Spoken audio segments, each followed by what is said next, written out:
কম্পিউটারে বা মোবাইলে রেসিং গেম খেলছেন তো অনেকেই, তাই আজগো ভিডিওটা দেখলে আপনার মনে হইতে পারে যে এটা মনে হয় কোনো গেমসের দৃশ্য।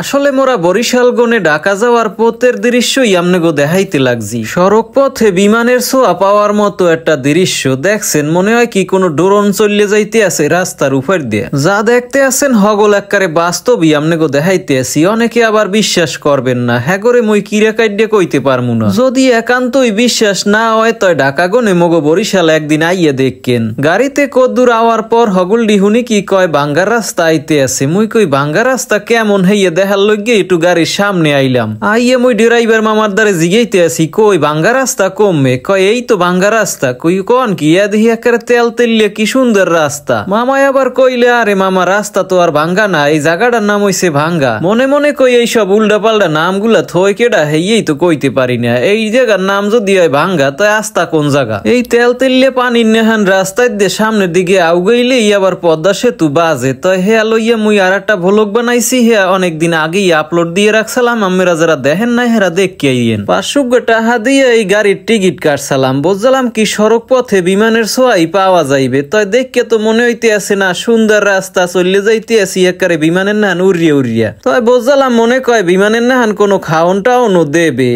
হেয়া দেহি কি গাড়িতে উঠছি মন্তরি সকল ডিরে একটু পলিথিনের ঠোঙ্গা ধরাইয়ে দেছে। গাড়ির সুপারভাইজার রে বলাইয়ে জিগাইলাম, কই আমরা হুদা ঠোঙ্গা দিলেন, এর মধ্যে বিরিয়ানি বা খিচুড়ি কিছু তো দিলেন না। কয় আরে মামা আপনি আর কইয়েন না, গাড়িতে উঠলেই অনেকে আছে গাড়িতে ওঠার অভ্যাস নাই, হেরা একারে মাথা ঘুরাইয়া জিম দিয়ে একারে উৎকাইয়া ওঠে, হেইয়ের লইয়া দিছি। হ্যাঁ সে বুঝলাম যে গাড়িতে যারা বমি করার অভ্যাস আছে হেরা আবার গাড়ি মাইককে না হেলায় হেইয়ের লইয়া এই পলিথিন দেছে। হ্যাঁ গো কথাবার্তা হইয়া বুঝতে পারলাম যে হেরা কোনো খাওন দেবে না। তাই মোর তো খিদাও লাগছে, এখন কিহর মনে হেইয়েই তো দিশা পাই না। মই আবার ঘুরিয়ে ঘুরিয়ে এদিক ওদিক চাই, দেহি ড্রাইভার মামায়ও চালাইতে আছে নিরিবিলি, কেউ খাওনের কথা মনেই হরে না। তাই মোর এলহারি মনে হয় খিদে লাগছে। আবার হেই সুপারভাইজার নেবাইরে বলাইলাম, কই কি আপনারা কি কিছু খাইছেন দুপুরে? এখন দি দুপুর গোনাই আইছে, মানুষের খিদে লাগছে হ্যাঁ বোঝেন না, খামু অনেকি বুঝিই তো না। নেবাই আবার জিগাই আমনে কি খাইবেন? কই হয় আমনে দিলে কি মুই খামু নাহি? মুই তো জানি মানুষের তা কিছু খাইতে হয় না, যাত্রা পথে মানুষের তা খাইয়া কি এখন ফিট পরিয়ে বমু